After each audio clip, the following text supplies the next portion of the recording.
Hello, everyone, and thank you for joining us today for our December episode of the Rainbow Inspirations. And I get to have the great opportunity to speak with a person in our community that I respect and look forward to getting to know more, Eric Holt. Um, we're beginning to realize that the stories that we carry of our life experience really can help to inform others, and our stories are a gift that we can share. And thank you all for taking time out of your life to receive the gift of the story that we're going to share today. And special thanks to you, Eric. I know it's a super busy time, and I'm glad you just dropped into this space to be here with me. So, Anytime. Yeah, this is exciting for me. It's part of ending the stigma and sharing our stories. yeah. Awesome. So that said, like if you're here with us today, share this, press share on your Facebook or YouTube link. And if you want to comment, we encourage interaction. You can do that with the chat or comment function on your Facebook or YouTube feed on the right hand side or underneath. So, take a moment now and say hi. Let us know that you're here and we'll get started. And as many of you might know, today is World AIDS Awareness Day. Yay. So you speak about ending, addressing the stigma, Eric. Why is this day important to you? I think for a lot of reasons, it's evolved. Of course, I've I've been living with HIV for 18 years, and I think at this point in my life, once you reach a certain age, you start to recognize it's representing the solidarity of a lot of folks who have lived through this, and also understanding and kind of honoring the folks who may have not. Yeah. But, and just keeping the focus on ending the pandemic. I know a lot of us know that word now, but a lot of us who have been living with HIV, it's been 40 years. Right. So there's a really intricate connection there. And, the tenderness should be here, both the celebration of the thriving that's available, but also the losses that Yeah. have been experienced. And now, so I think it's a really important point to make. Like, so now we're in this pandemic virus with COVID-19, but many of us, and you specifically, have lived through a pandemic virus. And, how is that for you now to reflect, to be a person who's been living with HIV for 17 years and now coming into this pandemic mode and all the emotion and energy around that? Yeah, what's that like for you? Yeah, I don't it was very strange. It was very interesting to see a lot of the folks who worked tirelessly during the start of the HIV/AIDS pandemic, working now in this pandemic, and just Mm. I think it highlighted a lot of disparities also that were kind of in the beginning. It was a lot of it's not us, it's them suffering through this. And so it was interesting to see how the world reacted when it affected everyone. But, I think it builds your trust in science, your trust in what we can do if we come together. Wow, I love that.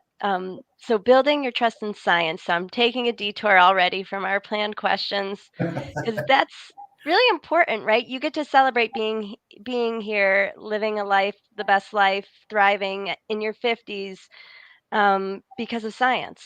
Yeah. Yeah. And it's just been interesting. I mean, when I was diagnosed in 2003, and the science was different at that point. I was living in Mexico, and um, I got sick, and they didn't put you on medicines right away. You had to get really sick first, and I had a doctor that diagnosed me, and also it's terrifying. And he let me know that I was positive, and that I would probably die, and that I probably deserve to die. So it's and I grew up the year I came out. Matthew Shepard was was murdered. There was a lot of stigma. When I came out, I had folks, you know, that told me I was probably going to catch AIDS and die alone. And that always played in my head. And then to have a doctor say that was just horrible, you know. But when I moved back to the States, and I remember I have to give a shout out to my doctor, Dr. Alker. The first thing she did to me when I walked into her office was hug me. Oh, wow. And that hadn't been done by a lot of medical folks. She saved my life. She, you know, at that point, you know, I was also struggling with substance use disorder. At that point in my life, I'd really just, I knew I was going to die, and I also kind of thought I should. I mean, it was not a pretty place to be. And I walked into her office, and I had multiple diagnoses, and you know, she said, "I love you, and we're going to get you through this." And she has. You know, I've been undetectable for 6 years now, and you know, my life is just amazing. I didn't think I was going to live past 45, let alone into my 50s. And look at you. You look great. And from all that you're doing and contributing in our community, you've really taken this you know, I don't know if it's a second lease on life, but you've taken life, by the Yeah, something. and, it feels and like a second lease. And you know, I grew up in a time when stigma, you didn't talk about these things. mm, You know, I always knew I was different, and I never knew why. And you know, I turned to religion, and that just was not affirming. I spent 15 years from the age of 15 to 30 praying every day. Don't let me be this. when you were coming out to yourself as being Yeah, gay. I knew, but I didn't want it. And you know, and it's taking me a long time to just kind of drop the shame and drop the, you know, the add on to that substance use. You know, and for me, I'm very grateful that I had substances to turn to, or I might have committed suicide. You know, for me now, it's a whole different thing of addressing trauma has been able to let me know that, you know, I'm okay and I can love myself. And part of that is taking care of myself and addressing, you know, HIV. And my view on medicines has changed. I used to have to take these pills, and you know, the side effects were horrible in the early days. And today I get to take medication. You know, that's that's a gift that not a lot of folks have. There's 35 million people living with HIV today, and less than 60% have access to medications. So, you know, I'm just grateful to be here. I'm so grateful you're here too. I am feeling you because lately I've been just personally reflecting on mortality. It's just here for me. It comes sometimes, and like the reality of that we all are going to die, and you thought you were going to die pretty soon. And so it's understandable. I appreciate what you're saying. You're glad you had substances. It actually might have been the thing that kept you alive. Yeah, And then you were able to evolve beyond it. yeah, Um, That's crazy. That's just that itself is so inspiring, to people listening, no matter what they're going through in terms of we all go through darker times, sadder times, scarier times, I should say. yeah, Um, and you, look at this. You could get to the other side. We don't have to die yeah. I now. think I think it's valid, and for me, it's a process of of love. You know, that's what I think I've learned over the long term is, you know, coming to love myself, and then love my community, and then expanding that and loving folks I haven't even met, but you know, and asking the question, what has happened to someone instead of what's wrong with them, and Mm, embracing that and trying to, you know, I'm very grateful every day I wake up, and part of that is for me to say, you know, as a kid, I never had anybody that I could say, oh, that's what it looks like. You can mm, you can recover. you also can be living with HIV and still have just an amazing life. It's like when I hear you speak, it's like it's all here now. You know, you're here now where you're at in life, but all the tenderness and all the loneliness and everything, it's all parts of your story are still with you. Yeah. And love is the central theme. So like I want to go back to what you said about religion. So you went to religion, you prayed every day from 15 to 30, and I'm curious about your spirituality now. You mentioned that love is the central kind of component and how that spirituality might have changed, or maybe you abandoned spirituality, or what is that experience like for you, and how has it helped you to move through? Oh, it's evolved. Yeah. I used to always say I don't have a problem with God. I have an issue with his fan club sometimes. Um, I believe that, and what I attempt to do, and I don't know if it's spiritual or not, is to, for me, whenever I'm being spiritual, I'm being loving, kind, and I'm trying to do the right thing, and that has kind of healed a lot of some of my issues. As far as, it started with me. I had a lot of self-hate. um, I didn't want to be gay, and then, when I did come out, um, it was really, I just couldn't love myself. And it wasn't until I had someone in recovery tell me, you're not what you've done. Today's a different day. That helped me. I had someone else tell me that, I didn't die for a reason. I should have died. I mean, I was a daily methamphetamine user. I should have died, and I didn't.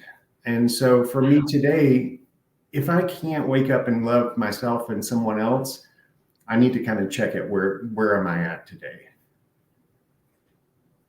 There's some power words there. That's some inspiring. I'm feeling that, and I think it will support many people on their paths.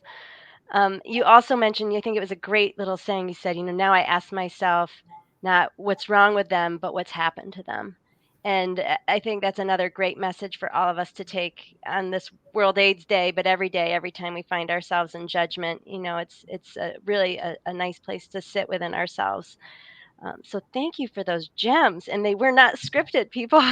Those were just in the moment. So I'm going to look again back at my questions and make sure we get to those too. So you've already shared some messages that have come to you, but are there other messages that you would like to share with others about AIDS and HIV? You've mentioned, the stigma, kind of overcoming that stigma, some tools you've used within yourselves, but what other message would you like to share with others about HIV and AIDS? I think there's a misnomer. I think, I was really sick, um, but I don't think there's the thought that you can really have an awesome life. I think, and maybe it's from my generation. I grew up watching a lot of folks die. Mhm. So for me, it's I never thought I would get to this point. And part of it is also you have to be your own self advocate. Um, Mhm. Once I was diagnosed, I had to study up on a lot of things. I was lucky enough to have the last couple of years some really good medical attention. Um, I would say that's paramount. Mhm. Um, I take my medication religiously. I'm trying to do, I can always lose a little more weight. I could always be a little more active, but and give back. To me, it's useless if you don't give back. I'm currently on the board at WNCAP. They were one of the first organizations to reach out to me. I didn't have medication. I didn't know what to do. They helped me Wow. with housing. They make some connections. Um, I know my life was empty till I started making connections. I want to put WinCap up there so people know. Can you describe what WinCap is for those who may not know who's with us right now? Yeah, that's the Western North Carolina AIDS Project. So they help folks get medication. They also help with housing assistance. They have a harm reduction program for folks who are currently um, needing syringes, or they do a syringe exchange. That's one of the ways to help fight and prevent HIV, Hep C, hepatitis B, is using clean needles. They love you where you're at. Someone can't get help if they're not alive. So, and they do. They also give out naloxone kits. They have some case management. I know whenever I first moved back to the States from Mexico, they just enveloped me in a non-judgmental process. And I didn't stop using right away, but I got access to medications. They helped me with some rental assistance. When I moved to Asheville, they helped me with rental assistance to help a deposit. I mean, they really just loved me and told me it was okay, which I really needed to hear. So WNCAP is, yeah, I appreciate the inside scoop because I haven't been a client at WNCAP, but I've been a partner with WNCAP, and I know the comprehensive care that it seems like they provide. So if you are or know somebody who's living with HIV or AIDS and this area, the Western North Carolina area, what is WNCAP's service area? It's the 18 counties of Western North Carolina, so Avery, Burke, Okay. Rutherford, and West. Okay. It's very similar to our AARP mountain region. And so Yeah, that's good to know that that's like a central referral place, and what a caring group of people who work and volunteer at WNCAP. So that's been a big part of your service is it helps you to help others now through your role on the board at WNCAP. it does. It is. It feeds my soul, and like I said, if I don't give back, I feel like it's kind of for naught. Yeah. And, I'm reflecting on those words you said about like just, being nice, being kind to people as you go through the day every day, and finding that avenue where you can meaningfully give something is a really great opportunity to do that. And so I'm sure WinCap's always looking for volunteers and people Always, who yeah. can help. And so I would say just go to that URL if you want to learn more about WinCap. And then I understand that professionally, you're also found an avenue to give back. So tell us about what that is for you. Yeah, I work at Dogwood Health Trust, so I get to work with nonprofits and the exciting work that they're doing.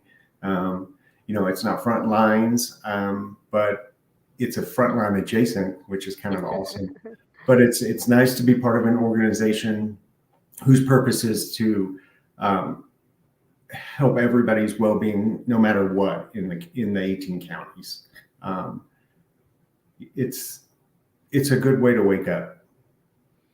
Wow. Not everybody loves their job, and I'm one of those people who does. And so one of our volunteers reminded me recently, don't rush to retirement because you love your job. And I thought, yeah, it's true. I have purpose and meaning in my job. And it sounds like you've really found that with Dogwood Health Trust. Yeah, I've heard from the outside and been a little bit of I guess, a witness to Dogwood Health Trust and the kind of unfurling, but it's good to hear that on the inside that your experience is, one of great integrity, and that the organization has good employees and doing really great work. What's your title there? I'm an impact associate.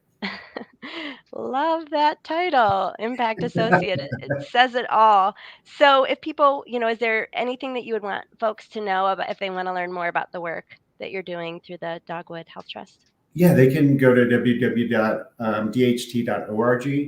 I think we just also put out our goals and our strategies for each of the four pillars: housing, education, health and wellness, and economic opportunity. And it kind of goes through what our main goals are. I would encourage anyone who's at a nonprofit, reach out. You can hit the apply button, and that's a great way. I think our view is building relationships. We always want to have conversations with folks in the nonprofit industry. We love to hear the good work that's going on.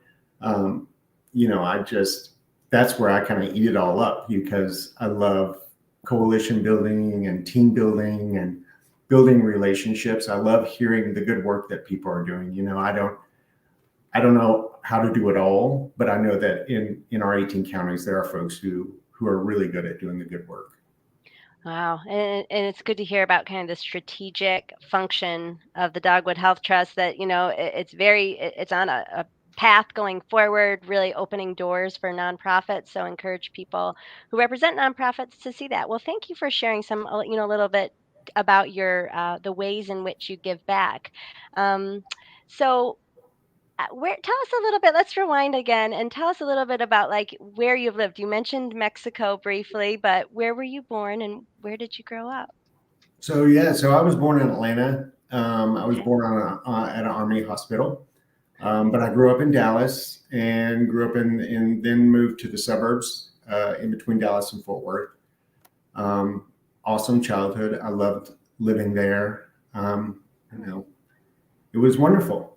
Um, but there was always, there's always that societal stigma that I mentioned.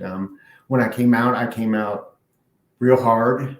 Um, I was 30 and I just went kind of crazy. And that's where substance use, came into play. Um, I still had a lot of self hate. I'd spent 30 years constructing who I thought society wanted me to be. There was a lot of fear in coming out. And I think 3 years after I had come out, I met someone and, you know, he said he loved me. And so I moved to Mexico and I was there for 15 years. And um, it was an adventure. And, but there was also a lot of substance misuse. And, it was during that process that I was diagnosed HIV positive.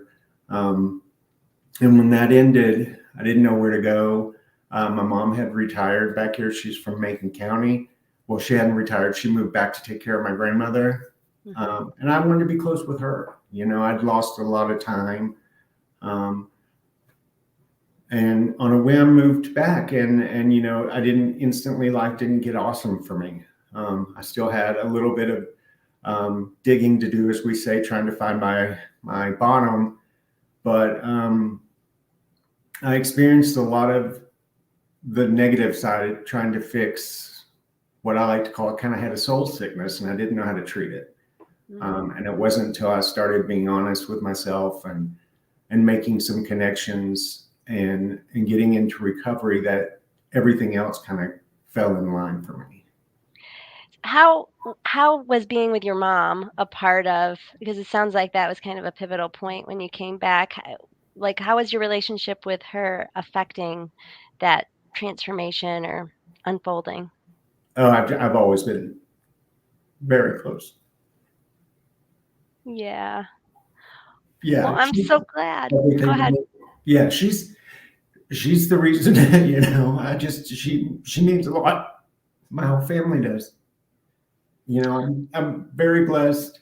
I just got married last year. I didn't know that. I have Congratulations. Thank you. Yeah, we had a pandemic wedding. I've got an amazing husband, and none of it would have been possible had I not made that step to kind of stepping into recovery and then also stepping in to do the work on the trauma, and whoever or whatever you have done in your life, you've pretty much, I mean, especially after a pandemic, we've all lived through some trauma, and it wasn't until I started to kind of address those things that my life really got better.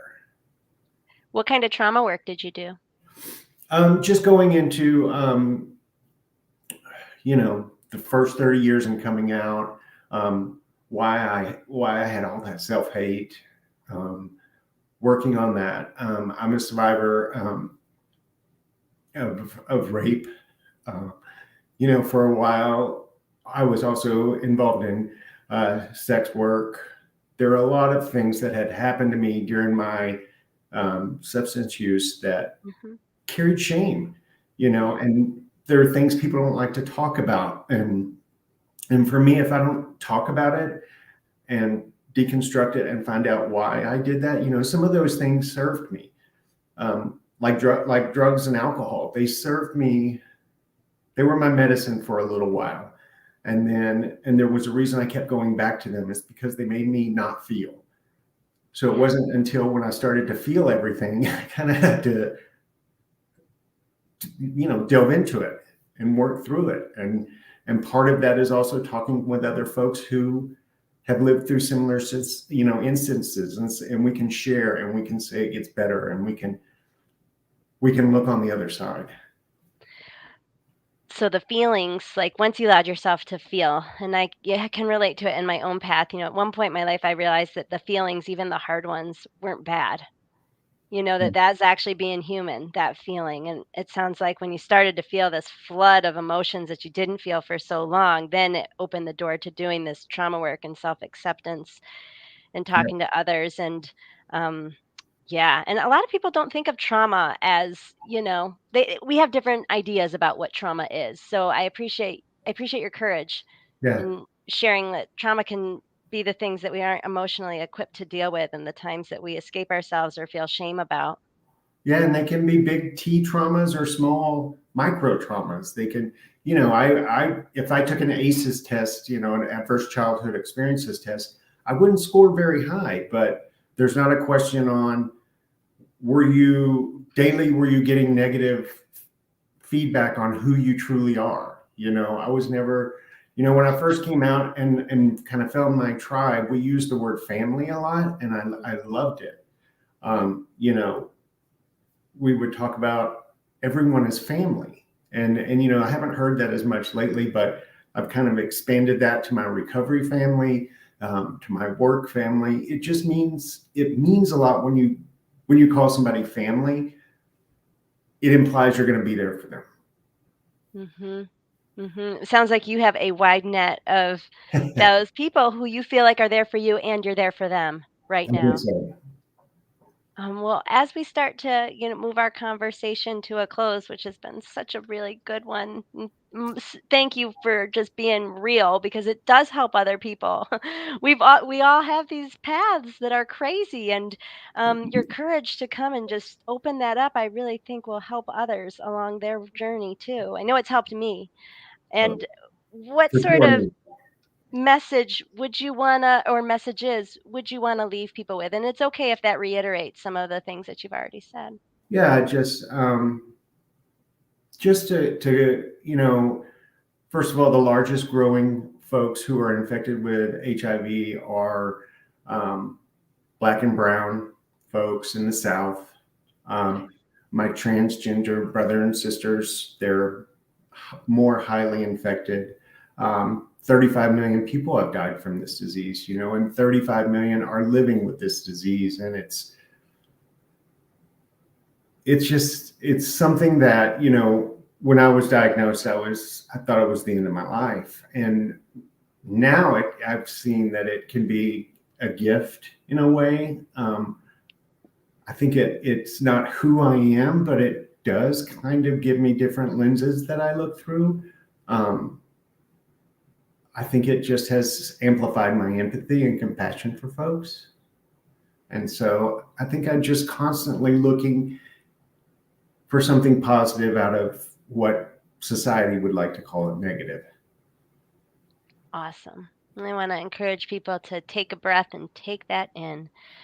Take in that statement about taking something that can appear negative and it can actually be a door that changes the rest of your life for the better if that's the view that you have. Happy World AIDS Day, and may awareness be spread, and may we hug someone today who's living with HIV or AIDS with a mask or whatever we need to do, even a socially distant virtual hug. May we just remember to be kind to one another and be inspired and uplifted by the stories that we share.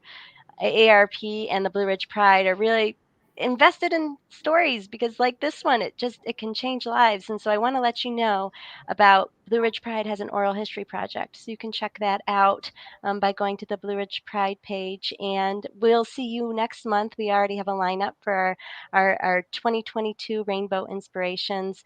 And so for now, we'll say goodbye and thank you so much for being with us here today, Eric. You're very welcome. Thanks for having